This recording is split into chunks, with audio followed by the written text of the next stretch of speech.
ನಮಸ್ಕಾರ. ಮೊದಲಿಗೆ ವಿಧಾನಸಭೆ. ವಿಧಾನಮಂಡಲದ ಚಳಿಗಾಲದ ಅಧಿವೇಶನ ಬೆಳಗಾವಿಯ ಸುವರ್ಣಸೌಧದಲ್ಲಿ ಇಂದಿನಿಂದ ಆರಂಭಗೊಂಡಿದೆ. ಕಲಾಪದ ಆರಂಭದಲ್ಲಿ ಸಭಾಧ್ಯಕ್ಷ ಯುಟಿ ಖಾದರ್ ವಂದೇ ಮಾತರಂ ಗೀತೆ ಗಾಯನದ ಮೂಲಕ ಅಧಿವೇಶನ ಆರಂಭಿಸಿದರು. ಈ ವೇಳೆ ಸದಸ್ಯರಿಗೆ ಸಂವಿಧಾನದ ಪೀಠಿಕೆ ಬೋಧಿಸಿದರು. ನಂತರ ಸಭಾಧ್ಯಕ್ಷರು ಸಂತಾಪ ಸೂಚನೆ ಕೈಗೆತ್ತಿಕೊಂಡರು. ಈ ವೇಳೆ ಇತ್ತೀಚೆಗೆ ನಿಧನರಾದ ವಿಧಾನಸಭೆಯ ಹಾಲಿ ಸದಸ್ಯ ಎಚ್.ವೈ. ಮೇಟಿ, ಮಾಜಿ ಸದಸ್ಯರಾದ ಆರ್.ವಿ. ದೇವರಾಜ್, ಶಿವಶರಣಪ್ಪಗೌಡ ಪಾಟೀಲ್, ವೃಕ್ಷಮಾತೆ ಸಾಲುಮರದ ತಿಮ್ಮಕ್ಕ, ಖ್ಯಾತ ಕಾದಂಬರಿಕಾರ ಎಸ್.ಎಲ್. ಭೈರಪ್ಪ, ಹಾಸ್ಯನಟ ಎಂಎಸ್ ಉಮೇಶ್ ಅವರಿಗೆ ಸಂತಾಪ ಸೂಚಕ ನಿರ್ಣಯ ಮಂಡಿಸಿದರು. ಶಾಸಕರಾಗಿದ್ದ ಎಚ್.ವೈ. ಮೇಟಿ ಬಾಗಲಕೋಟೆಯ ತಿಮ್ಮಾಪುರ ಗ್ರಾಮದಲ್ಲಿ 1946ರಲ್ಲಿ ಜನಿಸಿದರು. ಕೃಷಿಕರಾಗಿದ್ದರು. ಮಂಡಲ ಪಂಚಾಯಿತಿ ಸದಸ್ಯರಾಗುವ ಮೂಲಕ ರಾಜಕೀಯ ಪ್ರವೇಶಿಸಿದರು. ಎಂಎಸ್ಐಎಲ್ ಎಪಿಎಂಸಿ ಅಧ್ಯಕ್ಷರಾಗಿ ಕೆಲಸ ಮಾಡಿದ್ದರು. ಗುಳೇದಗುಡ್ಡ ವಿಧಾನಸಭಾ ಕ್ಷೇತ್ರದಿಂದ 1989ರಲ್ಲಿ ಶಾಸಕರಾಗಿ ಆಯ್ಕೆಯಾಗಿದ್ದ ಅವರು ನಂತರ 10, 12 ಮತ್ತು 14ನೇ ವಿಧಾನಸಭೆಗೆ ಮರು ಆಯ್ಕೆಯಾಗಿದ್ದರು. 1996ರಲ್ಲಿ ಬಾಗಲಕೋಟೆ ಕ್ಷೇತ್ರದಿಂದ ಸಂಸದರಾಗಿ ಸಚಿವರಾಗಿಯೂ ಕೆಲಸ ಮಾಡಿದ್ದರು ಎಂದು ಹೇಳಿದರು. 1957ರಲ್ಲಿ ಬೆಂಗಳೂರಿನಲ್ಲಿ ಜನಿಸಿದ ಆರ್.ವಿ. ದೇವರಾಜ್ 1989ರಲ್ಲಿ ಚಾಮರಾಜಪೇಟೆ ವಿಧಾನಸಭಾ ಕ್ಷೇತ್ರದಿಂದ ಆಯ್ಕೆಯಾಗಿ ನಂತರ 11ನೇ ವಿಧಾನಸಭೆಗೂ ಮರು ಆಯ್ಕೆಯಾಗಿದ್ದರು. ಚಿಕ್ಕಪೇಟೆ ವಿಧಾನಸಭಾ ಕ್ಷೇತ್ರದಿಂದ 14ನೇ ವಿಧಾನಸಭೆಗೂ ಪ್ರವೇಶಿಸಿದ್ದರು. 2004ರಲ್ಲಿ ವಿಧಾನ ಪರಿಷತ್ ಸದಸ್ಯರಾಗಿ ಆಯ್ಕೆಯಾಗಿದ್ದರು. ಕೆಎಸ್ಆರ್ಟಿಸಿ ಸಂಸ್ಥೆ ಅಧ್ಯಕ್ಷರಾಗಿ ಕೆಲಸ ಮಾಡಿದ್ದರು ಎಂದು ವಿವರಿಸಿದರು.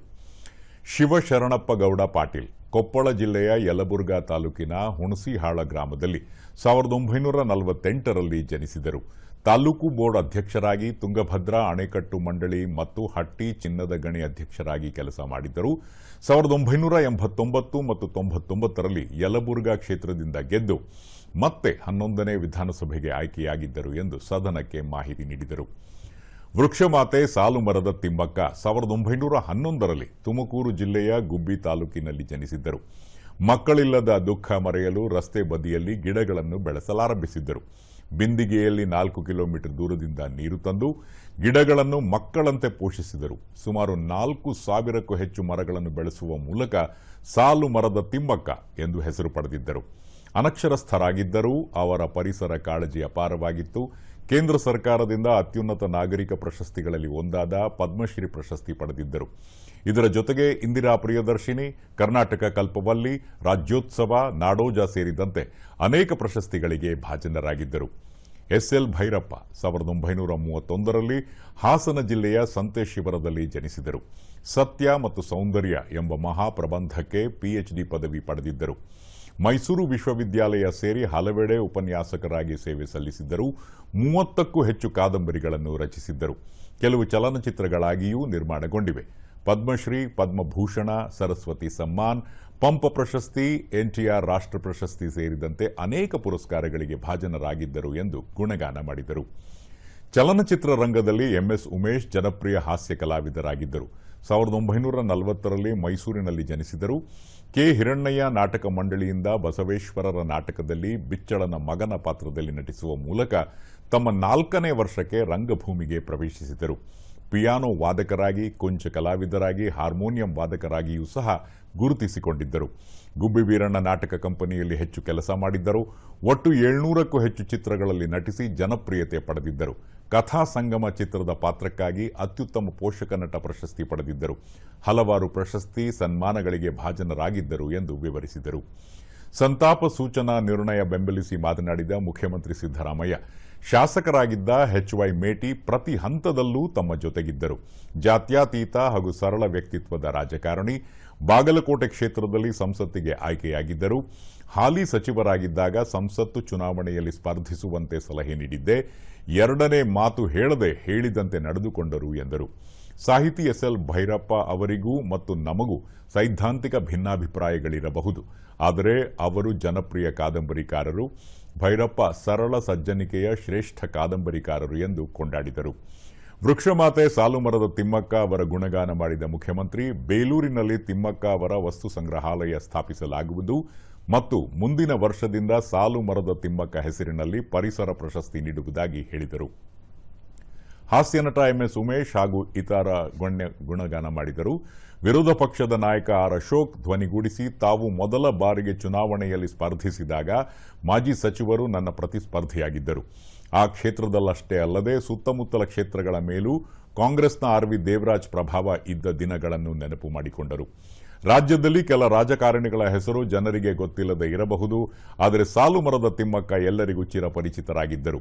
ಅವರು ಬೆಳೆಸಿದ ಮರಗಳು ರಸ್ತೆಯ ಮೇಲೆ ಸೂರ್ಯನ ಕಿರಣಗಳು ಬೀಳಲು ಅವಕಾಶವಿಲ್ಲದಷ್ಟು ದಟ್ಟವಾಗಿವೆ. ಸಾಲುಮರದ ತಿಮ್ಮಕ್ಕ ನಮ್ಮ ಜೊತೆ ಇಲ್ಲದೆ ಇರಬಹುದು, ಆದರೆ ಅವರು ಬೆಳೆಸಿದ ಮರಗಳು ನಮ್ಮ ನಡುವೆ ಸಾಕ್ಷಿ ಗುಡ್ಡೆಗಳಾಗಿವೆ. ಸರ್ಕಾರ ಅವರ ಹೆಸರಿನಲ್ಲಿ ಪ್ರಶಸ್ತಿ ಸ್ಥಾಪಿಸುವುದು ಸ್ವಾಗತಾರ್ಹ ಎಂದರು. ಸಾಹಿತಿ ಎಸ್ಎಲ್ ಭೈರಪ್ಪ ಕಡ್ಡಿ ಮುರಿದಂತೆ ಮಾತನಾಡುವ ನಿಷ್ಠುರವಾದಿ. ಅವರು ಬರೆದ ಸಾಹಿತ್ಯ ಹೆಸರುವಾಸಿಯಾಗಿದೆ, ಸಮಾಜದ ಆತ್ಮವಿಮರ್ಶನೆಗೆ ಪ್ರೇರೇಪಣೆಯಾಗಿದೆ ಎಂದು ಹೇಳಿದರು. ಗೃಹ ಸಚಿವ ಡಾ ಜಿ ಪರಮೇಶ್ವರ್ ಅಗಲಿದ ನಾಯಕರನ್ನು ನೆನೆದು ಗುಣಗಾನ ಮಾಡಿದರು. ಕಾನೂನು ಮತ್ತು ಸಂಸದೀಯ ಸಚಿವ ಎಚ್.ಕೆ. ಪಾಟೀಲ್, ಅಬಕಾರಿ ಸಚಿವ ಆರ್.ಬಿ. ತಿಮ್ಮಾಪೂರ್, ಶಾಸಕರಾದ ಬಿಜೆಪಿಯ ಶಶಿಕಲಾ ಜೊಲ್ಲೆ, ಕಾಂಗ್ರೆಸ್ನ ಎಚ್.ಸಿ. ಬಾಲಕೃಷ್ಣ, ಜಿಟಿ ಪಾಟೀಲ್, ಸಿಎಸ್ ಪಾಟೀಲ್, ಪಿಎಂ ನರೇಂದ್ರ ಸ್ವಾಮಿ, ಎನ್.ಟಿ. ಶ್ರೀನಿವಾಸ್, ರೂಪಕಲಾ ಶಶಿಧರ್, ಬಿಜೆಪಿಯ ಸಿದ್ದು ಸಬದಿ, ಸಿಕೆ ರಾಮಮೂರ್ತಿ, ಮಹೇಶ ತೆಂಗಿನಕಾಯ್, ಜೆಡಿಎಸ್ನ ಎಂಟಿ ಕೃಷ್ಣಪ್ಪ, ಬೇಲೂರಿನ ಸುರೇಶ್ ಮತ್ತಿತರರು ಅಗಲಿದ ಗಣ್ಯರ ಗುಣಗಾನ ಮಾಡಿದರು. ಸಂತಾಪ ಸೂಚನೆಯ ಚರ್ಚೆಯ ಬಳಿಕ ಸಭಾಧ್ಯಕ್ಷರು ಸಾಲುಮರದ ತಿಮ್ಮಕ್ಕ ಅವರಿಗೆ ಗೌರವ ಸಲ್ಲಿಸಲು ಬಯಸುವವರು ಸುವರ್ಣಸೌಧದ ಪಕ್ಕದಲ್ಲಿ ಗಿಡ ನೆಡೆಸಲು ಅವಕಾಶ ನೀಡಲಾಗಿದೆ. ಈವರೆಗೂ 60 ಮಂದಿ ಶಾಸಕರು ಮಾತ್ರ ಗಿಡ ನೆಟ್ಟಿದ್ದಾರೆ, ಉಳಿದವರು ಗಿಡ ನೆಡಬೇಕು ಎಂದು ಸಲಹೆ ನೀಡಿದರು. 1 ನಿಮಿಷ ಮೌನಾಚರಣೆಯ ಬಳಿಕ ಕಲಾಪವನ್ನು ಸಭಾಧ್ಯಕ್ಷರು ನಾಳೆ ಬೆಳಿಗ್ಗೆ 10 ಗಂಟೆಗೆ ಮುಂದೂಡಿದರು.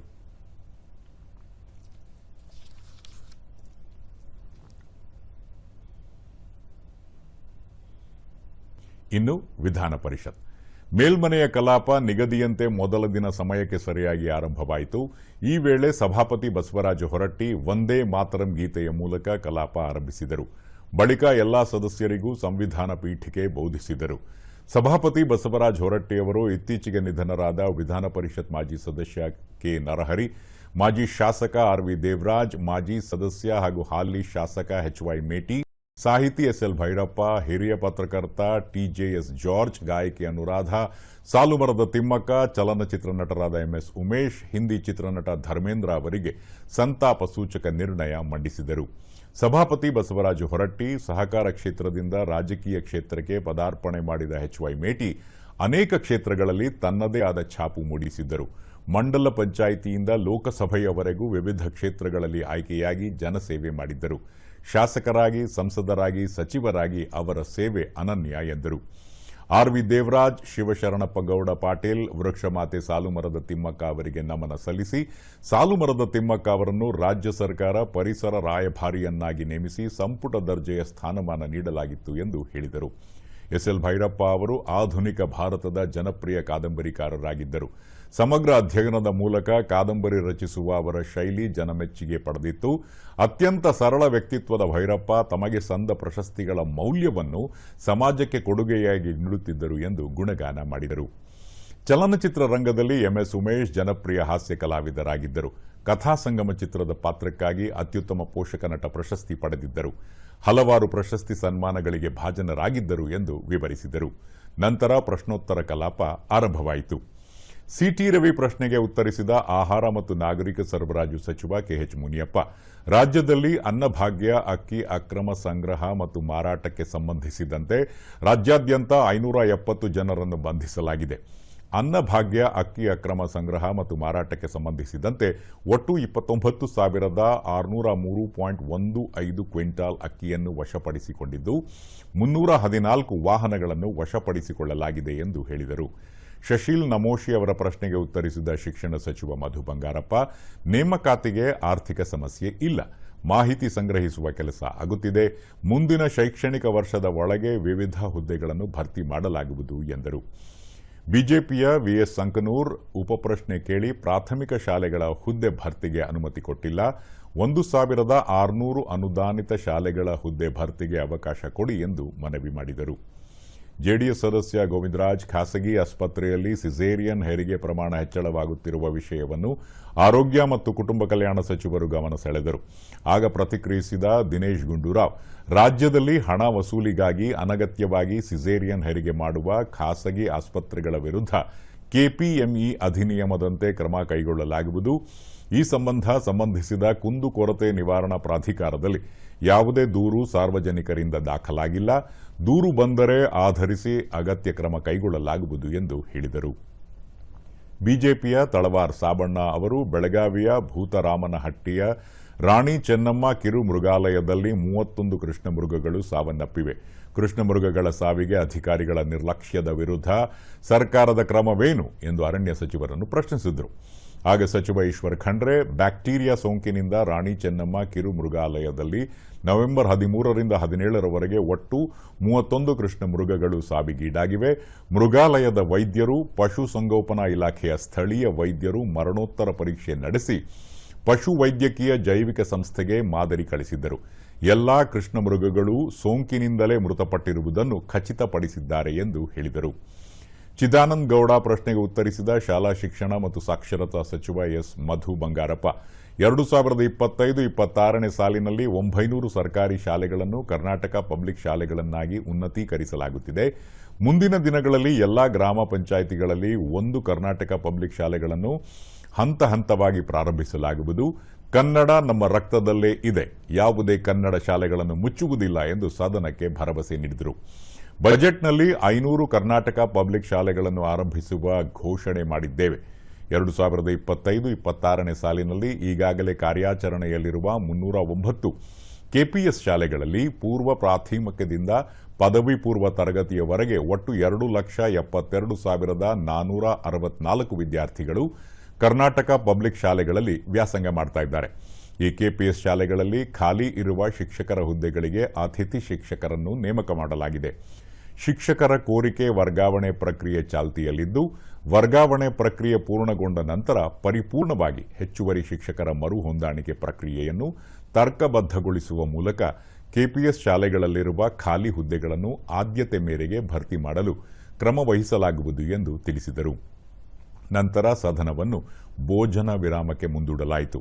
ಸದನ ಸಮಾವೇಶಗೊಂಡಾಗ ಸಭಾಪತಿ ಬಸವರಾಜ ಹೊರಟ್ಟಿ ನಿಯಮ 60ರ ಅಡಿ ಚರ್ಚೆಗೆ ಅವಕಾಶ ನೀಡಿದರು. ಬಿಜೆಪಿಯ ಡಿಎಸ್ ಅರುಣ್ ಚರ್ಚೆಯಲ್ಲಿ ಪಾಲ್ಗೊಂಡರು. ಇದಕ್ಕೆ ಉತ್ತರಿಸಿದ ನಗರಾಭಿವೃದ್ಧಿ ಸಚಿವ ಬಿಎಸ್ ಸುರೇಶ್, ನಾಗರಿಕ ಸೌಲಭ್ಯ ನಿವೇಶನಗಳ ಹಂಚಿಕೆ ಪ್ರಕ್ರಿಯೆಯು ಸಂಪೂರ್ಣ ಪಾರದರ್ಶಕವಾಗಿದ್ದು, ಸದ್ಯ ರಾಜ್ಯದಲ್ಲಿ ಯಾವುದೇ ಸಮಸ್ಯೆಗಳಿಲ್ಲ. ರಾಜ್ಯದಲ್ಲಿನ ನಗರಾಭಿವೃದ್ಧಿ ಪ್ರಾಧಿಕಾರಗಳಲ್ಲಿ ಮತ್ತು ನಗರ ಯೋಜನಾ ಪ್ರಾಧಿಕಾರಗಳಲ್ಲಿ ಕರ್ನಾಟಕ ನಗರಾಭಿವೃದ್ಧಿ ಪ್ರಾಧಿಕಾರಗಳ ನಾಗರಿಕ ಸೌಲಭ್ಯ ನಿವೇಶನ ಹಂಚಿಕೆ ನಿಯಮಗಳು 1991ರ ಅನ್ವಯ ಹಾಗೂ ಕರ್ನಾಟಕ ಯೋಜನಾ ಪ್ರಾಧಿಕಾರಗಳ ನಾಗರಿಕ ಸೌಕರ್ಯ ನಿವೇಶನಗಳ ಹಂಚಿಕೆ 2016ರ ಅನ್ವಯ ಕ್ರಮವಾಗಿ ನಾಗರಿಕ ಸೌಲಭ್ಯ ನಿವೇಶನಗಳನ್ನು ಹಂಚಿಕೆ ಮಾಡಲಾಗುತ್ತಿದೆ. ಸಿಎ ಸೈಟ್ಗಳನ್ನು ಪರಭಾರೆ ಮಾಡಲು ಬರುವುದಿಲ್ಲ. ಪರಿಶಿಷ್ಟ ಸಮುದಾಯಗಳಿಗೆ ಮಿತಿ ಹೇರಲು ಸಾಧ್ಯವಿಲ್ಲ ಎಂದು ಸದನಕ್ಕೆ ಮಾಹಿತಿ ನೀಡಿದರು. ವೀಕ್ಷಕರೇ, ಇಲ್ಲಿಗೆ ವಿಧಾನಮಂಡಲದ ಇಂದಿನ ಕಾರ್ಯಕಲಾಪಗಳ ಸಮೀಕ್ಷೆ ಮುಕ್ತಾಯವಾಯಿತು. ನಮಸ್ಕಾರ.